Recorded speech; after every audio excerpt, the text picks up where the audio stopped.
नमस्कार, मैं अनीता चौधरी और न्यूज़ अड्डा इंडिया पर आप सभी का स्वागत है। जय भारत, जय हिंद।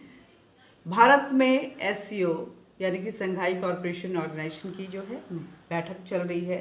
गोवा में ये बैठक चल रही है और इस बैठक पर सबकी निगाहें टिकी हुई हैं, पूरे विश्व की निगाहें टिकी हुई हैं, क्योंकि भारत में तमाम रिफ्ट्स के बाद चीन और पाकिस्तान दोनों देशों के विदेश मंत्री जो हैं वो गोवा पहुंचे हुए हैं। एस जयशंकर के साथ चीन के विदेश मंत्री की 1-to-1 बैठक जो है वो तय है। बिलाल भुट्टो के साथ भी बैठक होने की आशंका, ये बात सामने आ रही है, लेकिन अभी तक कोई भी ऑफिशियल अनाउंसमेंट नहीं है। आपको बता दें कि 12 साल बाद पाकिस्तान से कोई डेलीगेशन जो है विदेश मंत्री का ये भारत दौरा है। इससे पहले हिना रब्बानी आई थी। हिना रब्बानी जब भारत के दौरे पर आई थी तो उनकी विदेश नीतियों की कम और उनके हुस्न के चर्चे बड़े आम हुए थे। इस बार बिलावल भुट्टो हैं। अगर पाकिस्तान की बात कहें तो पाकिस्तान में बिलावल भुट्टो को राहुल गांधी से कंपेयर किया जाता है और उनके बयानों को भी कुछ उसी तरह से रिप्रेजेंट किया जाता है। पाकिस्तान की मीडिया में बिलावल भुट्टो के इस दौरे को लेकर के बहुत सारी खबरें जो हैं फ्लोट कर रही हैं। उनमें से ये भी है कि आखिर क्या गोल खिला के आएंगे बिलावल भुट्टो भारत में। बिलावल भुट्टो ने भारत आकर कहा है कि मैं यहाँ आकर बहुत खुश हूँ, लेकिन आपको बता दें कि आने से पहले कश्मीर की कसक जो है वो कटोरा छप पाकिस्तान जो फिलहाल कंगाल हो गया है उसके दिल में बाखूबी उभरी थी। आने से पहले बिलावल भुट्टो ने कई ऐसे बयान दिए थे जो ये साफ कह रहा था कि बिलावल भुट्टो भारत तो जा रहे हैं, लेकिन दिल में वही आतंकियों वाली नफरत की आग लिए जा रहे हैं। बिलावल भुट्टो के इस दौरे पर पूरे विश्व की निगाहें टिकी हुई हैं। बिलावल भुट्टो की अगर बात करें तो वो जब भारत पहुंचे हैं तो बिलावल भुट्टो खुद से वीडियो बनाकर सोशल मीडिया पे डालने के आदी हैं। सोशल मीडिया एडिक्टेड है बिलावल भुट्टो। ट्विटर पे अक्सर वो वीडियो डालते रहते हैं। ट्विटर पे लगातार वो अपने वीडियो, उनके ट्विटर हैंडल्स पे जाएंगे तो लगातार वो अपने वीडियो अपडेट्स कर रहे हैं, जिसमें वो बता रहे हैं कि यहाँ आकर वो बहुत खुश हैं, यहाँ पे उनकी क्या क्या उनके जो शेड्यूल्स हैं, किन किन लोगों से उनकी मुलाकातें हुई हैं, लेकिन अभी तक उनके बयान में भारत के साथ 1-to-1 है या नहीं, इस तरह के बयान नहीं आए हैं। पाकिस्तान के विदेश मंत्री बिलावल भुट्टो जरदारी, जो कि बेनजीर भुट्टो के बेटे हैं और आसिफ अली जरदारी उनके पिताजी हैं, वो 19 साल की उम्र में जब बेनजीर भुट्टो की हत्या कर दी गई थी तब उस पार्टी के वो प्रेसिडेंट बने थे, चेयरपर्सन बने थे। बैठक में बिलावल भुट्टो एससीओ की बैठक में शामिल होने के लिए जब गोवा पहुंचे हैं तो गोवा के रंग में भी रंगे हुए नजर आ रहे हैं। संघाई कॉरपोरेशन ऑर्गेनाइजेशन के विदेश मंत्रियों की बैठक की मीटिंग में शामिल वो लगातार हो रहे हैं। भारत पहुंचने के बाद उन्होंने कहा था कि मैं गोवा आकर काफ़ी खुश हूँ, मुझे उम्मीद है कि एससीओ की बैठक कामयाब होगी, ऐसी वो उम्मीद जता रहे हैं। इससे पहले उन्होंने एक वीडियो में जारी करके कहा था कि इस बैठक में भाग लेने का मेरा फैसला बताता है कि पाकिस्तान के लिए एससीओ कितना अहम है। मैं सदस्य देशों के विदेश मंत्रियों के साथ चर्चा करने को उत्सुक हूँ। लेकिन साथ ही उन्होंने ये कहा था कि इसे सिर्फ एससीओ तक ही सीमित करके देखा जाए, ये उम्मीद ना लगाई जाए कि भारत के साथ रिश्ते और संबंध को प्रगाढ़ करने जा रहा हूँ। बिलावल भुट्टो 12 साल बाद भारत आए हैं और पहले विदेश मंत्री हैं जो 12 साल बाद, और उनका ये भारत का पहला दौरा भी है। इससे पहले 2011 में पाकिस्तान की पूर्व विदेश मंत्री हिना रब्बानी खार भारत आई थी। आपको बता दें कि लेकिन मैं यहाँ पे सिर्फ बिलावल भुट्टो की चर्चा इस एससीओ मीटिंग में इसलिए कर रही हूँ कि बिलावल भुट्टो अपने बयानों के लिए बेहद खास हैं। कुछ बयान उनके सुनवा रही हूँ। खैर, बिलावल भुट्टो के बयानों को हमेशा राहुल गांधी से कंपेयर किया जाता है और पाकिस्तान के पप्पू के रूप में उन्हें देखा जाता है। एक बयान जो आपको दिखाने जा रही हूँ जिसमें वो बारिश का जिक्र कर रहे हैं और उस बारिश के जिक्र में क्या कहने जा रहे हैं, क्या कहना चाहते हैं, किसी को पता नहीं चल रहा है। वैसे ही जब आने वाले थे तो एक बयान उन्होंने अपनी गाड़ी से वीडियो बनाकर जारी किया था अपने ट्विटर हैंडल पे।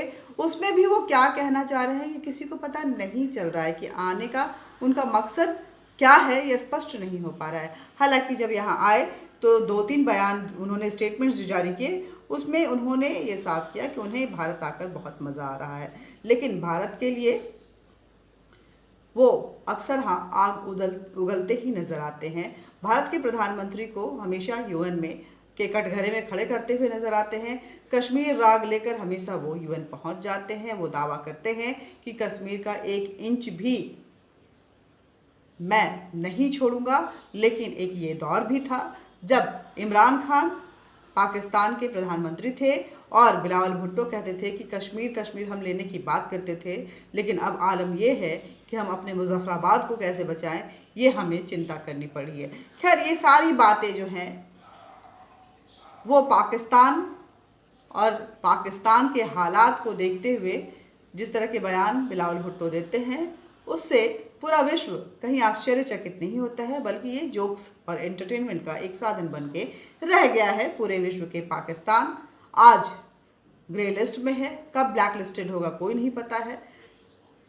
कटोरा लेकर के वो हर देश के पास भीख मांगने जाता है। उनकी जो वित्तीय हालत है वो इतनी खास्ता है कि बिरयानी से लेकर के आटे तक पर लोग टूट पड़ते। भूख और बदहाली का बुरा हाल है, लेकिन बिलावल भुट्टो इन सब के बीच भी आतंक को बढ़ावा देते हुए, पाकिस्तान की ये नीति रही है आतंक को बढ़ावा देते हुए वो भारत को गाली देने से बाज नहीं आते हैं। हालांकि बिलावल भुट्टो के इस दौरे को लेकर के पाकिस्तान के पूर्व विदेश मंत्री शाह कुरैशी बहुत उम्मीद लगाए बैठे हैं, लेकिन जिस रंग में बिलावल रंगे हुए नजर आ रहे हैं ऐसा लग नहीं रहा है कि भारत से कोई तोहफा लेकर वो पाकिस्तान जाएंगे। आपको बिलावल के 5 ऐसे बयान आपको बताने जा रही हूँ जो बताता है कि पाकिस्तान कितना फ्रस्ट्रेटेड और कितना तंग दिल हो गया है। पाकिस्तान के पास कश्मीर राजनीतिक हालात की भी अगर बात करें तो इतना कंगाल हो गया है पाकिस्तान राजनीतिक तौर पे कि कश्मीर के अलावा और कोई मुद्दा उसके पास है नहीं, क्योंकि पाकिस्तान के ज़मीनी मुद्दों पे अगर पाकिस्तान की सरकार बात करती है तो जनता डंडा लेकर उन्हें खदेड़ती हुई नज़र आती है। यहाँ आने से पहले बिलावल भुट्टो ने कहा कि एससीओ बैठक में शामिल होने भारत जा रहा हूँ, लेकिन इस दौरे से भारत से संबंध सुधारने के लिए नहीं जा रहा हूँ। उन्होंने कहा कि हम एससीओ चार्टर को लेकर के प्रतिबद्ध हैं, इसलिए हम इस विजिट को पे जा रहे हैं। इस विजिट को भारत से बातचीत के संबंध में नहीं देखना चाहिए। लेकिन ये वही पाकिस्तान है जब बदहाली का वो आलम था कि लोग दाने दाने को मोहताज थे, तो पाकिस्तान भारत से बातचीत की गुहार लगाते हुए यूएन के दरवाज़ा खटखटा रहा था, अपने नतमस्तक कर रहा था। पाकिस्तान की हालत ये है कि पाकिस्तान की वित्तीय हालत, वहाँ की इकनॉमी जो है वो तार तार है और पाकिस्तान के सरकार के रवैये से जनता जार जार। लेकिन पाकिस्तान अपने उसी एरोगेंसी के साथ चलते जा रहा है और पाकिस्तान अपनी जनता को अपने जूतों पे रखकर अपनी मनमर्जियां कहते हैं, भारत को नीचा दिखाने की कोशिश करता है और खुद विश्व पटल पर औंधे मुंह गिरता है। आपको बता दें, सिर्फ यही नहीं, बिलावल भुट्टो भारत के प्रधानमंत्री नरेंद्र मोदी को कसाई तक कह चुके हैं। 15 दिसंबर की ये बात है, 15 दिसंबर 2022 की ये बात है, जब बिलावल भुट्टो ने संयुक्त सुरक्षा परिषद में कहा था कि ओसामा बिन लादेन तो मर गया, लेकिन गुजरात का कसाई अभी जिंदा है। ये सारे बयान एक लूप में आपको दिखाने जा रही हूँ, जरूर सुनिएगा। कसाई जिंदा है और वह भारत का प्रधानमंत्री है। भुट्टो के इस बयान पर भारत ने कड़ा विरोध जताया था। विदेश मंत्रालय के प्रवक्ता अरिंदम बागची ने कहा था कि शायद पाकिस्तान 1971 को भूल चुका है, जब उसके 90,000 सैनिकों ने भारत के सामने नतमस्तक होकर सरेंडर किया था और अपने बिल्ले उतारे थे। ये पाकिस्तान के नियाजी खान को शायद वो भूल चुका है। ये भारत की तरफ से स्टेटमेंट जारी किए गए थे। भारत के विदेश मंत्री मीनाक्षी लेखी ने तब कहा था कि बिलावल फेल हो चुके हैं देश के प्रतिनिधि के तौर पे भी और खुद भी एक फेल्यूर के रूप में नजर आते हैं। आतंकी मानसिकता वाले लोगों से और क्या उम्मीद की जा सकती है। भारत के मुसलमानों के साथ भारत की सरकार भेदभाव करती है। कुछ ऐसे बयान भी बिलावल की तरफ से आए थे। शायद बिलावल अपने देश के हालात को भूल चुके हैं कि वहाँ उनके यहाँ अल्पसंख्यकों का क्या हाल है। सिर्फ हिंदुओं या सिखों का नहीं, बल्कि पाकिस्तान के सुन्नी मुसलमान, पाकिस्तान के शिया और अहमदी मुसलमानों को भी अल्पसंख्यक के रूप में देखते हैं।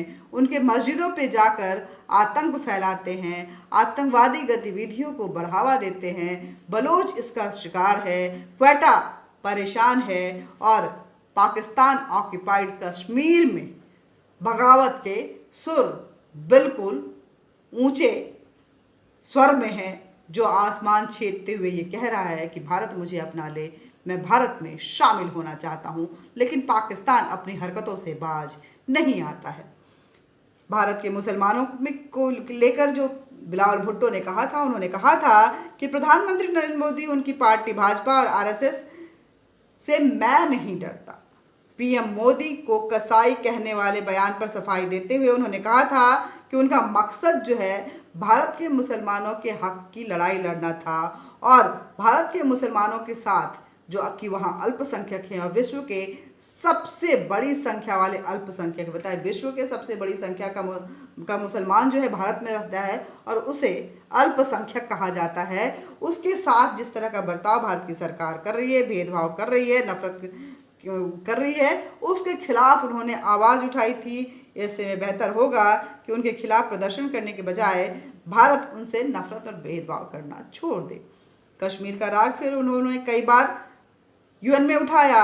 2014 से में पहली बार बिलावल ने कश्मीर मुद्दे पर बयान दिया था। उन्होंने पीपीपी के कार्यकर्ताओं से कहा था कि मैं पूरा कश्मीर वापस लेकर रहूँगा, मैं इसका 1 इंच भी भारत के लिए नहीं छोड़ूंगा। लेकिन वही बिलावल कुछ सालों बाद जब इमरान की सरकार थी तो ये कहते हुए नजर आए थे कि आखिर मुजफ्फराबाद हम कैसे बचाएंगे, क्योंकि कश्मीर सिर्फ पाकिस्तान का है।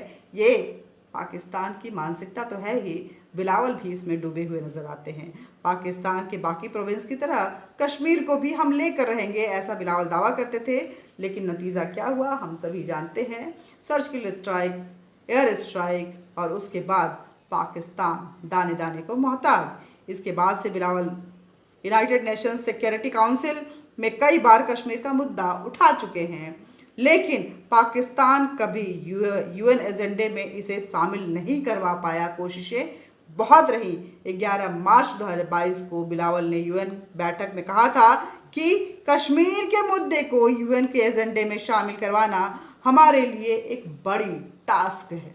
ये टास्क सपना बन के रह जाएगा। भारत की डिप्लोमेसी, और ये सपना रहने की वजह क्या है? भारत की डिप्लोमेसी, भारत की अपनी जो स्ट्रैटेजी है, भारत की अपनी जो कूटनीति है, वो पूरे विश्व में अपना परचम लहरा रही है। चाहे युद्ध स्थल हो, रूस और यूक्रेन के बीच का युद्ध, या फिर अफगानिस्तान में तालिबानी कब्जा, या कोरोना में मदद की गुहार, हर कोई भारत की तरफ मुंह देखता है। चाहे वो सूडान हो या फिर मालदीव या ऐसे कई देश जहाँ पे आपदा या कुछ इस तरह की विषम परिस्थितियाँ आती हैं, तो मदद की गुहार के लिए हमेशा भारत की तरफ नजरें उठती हैं।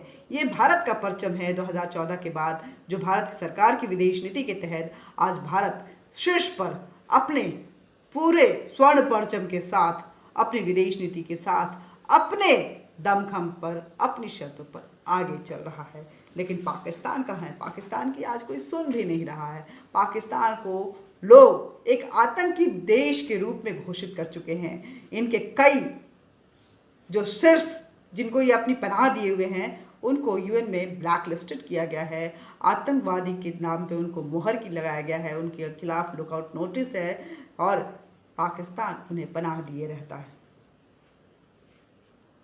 भारत पर कश्मीरी लोगों के उत्पीड़न का आरोप भी बिलावल लगा चुके हैं। मई 2022 में पाकिस्तान के विदेश मंत्री बिलावल भुट्टो जरदारी ने संयुक्त राष्ट्र सुरक्षा परिषद में ओपन डिबेट में जम्मू कश्मीर के आर्टिकल 370 को निरस्त करने पर और परिसीमन आयोग को लागू करने पर यह कहा था कि भारत कश्मीर लोगों का उत्पीड़न करता है और उन पर अत्याचार का आरोप भी लगाया था। इस मुद्दे को लेकर के कश्मीर में भारत के 370 हटाए जाने को लेकर पाकिस्तान इस्लामिक देशों के साथ साथ यूएन में भी गया था, लेकिन किसी ने उनकी एक नहीं सुनी और कश्मीर का मुद्दा भारत का आंतरिक मुद्दा माना गया और भारत उसके साथ जिस तरह के भी नियम लागू करता है उसकी पूरी छूट पूरे विश्व ने भारत को दी। भारत के साथ उस समय लोग खड़े हुए नजर आए। ये भारत की कूटनीति है। 2018 में अगर कहें तो पहली बार ये सांसद चुने गए थे। बिलावल भुट्टो 13 अगस्त 2018 में पहली बार सांसद चुने गए और 27 अप्रैल 2022 में पाकिस्तान के 37वें विदेश मंत्री के रूप में उन्होंने शपथ ली। 2007 में जब बिलावल की मां बेनजीर भुट्टो की हत्या हो गई थी तब 19 वर्ष की आयु में ये पाकिस्तान पीपल्स पार्टी के चेयरपर्सन बने थे। तब बिलावल की उम्र महज 19 साल थी और तब से लेकर अब तक बिलावल के बयानों को देखें तो वो सिर्फ जोक्स और मीम्स की तरह ही देखा जाता है। बिलावल आज तक एक सीरियस लीडर के रूप में पाकिस्तान में नहीं नजर आते हैं। लोग यहाँ तक कहते हैं कि अगर राहुल गांधी प्रधानमंत्री ही बनना चाहते हैं तो बिलावल को भारत भेज दिया जाए और राहुल गांधी पाकिस्तान चले आए। ये पाकिस्तान के मीम्स हैं, यहाँ उन्हें प्रधानमंत्री के रूप में जरूर चुन लिया जाएगा। ये बिलावल और राहुल गांधी की कंपैरिजन होती है। बिलावल के लिए मजाक जो हैं पाकिस्तानी मीडिया में भी खूब उड़ते हैं, उनके संसद में दिए गए बयानों के खूब मीम्स बनते हैं, लेकिन बिलावल की अगर बात करें तो अपने video addicted, social media addicted Bilawal कुछ इस तरह के बयानों के साथ आगे बढ़ते रहते हैं। बहरहाल बिलावल भारत में खुश नज़र आ रहे हैं, गोवा के उन समुद्री तटों को एंजॉय कर रहे हैं और इस एंजॉयमेंट के बीच बायलैटरल मीटिंग्स भी कर रहे हैं। बायलैटरल मीटिंग्स के से वो क्या लेकर जाएंगे ये तो बाद में पता चलेगा, लेकिन एक बात तय है कि कश्मीर लेकर के नहीं जाएंगे। जय हिंद, जय भारत।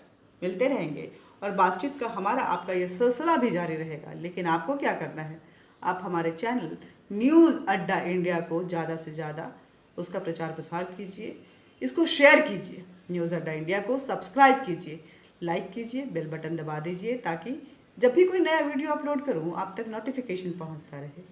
और कमेंट बॉक्स में पाकिस्तान के इस बदहाल कूटनीति को आप कैसे देखते हैं ज़रूर लिखिएगा। जय हिंद, जय भारत।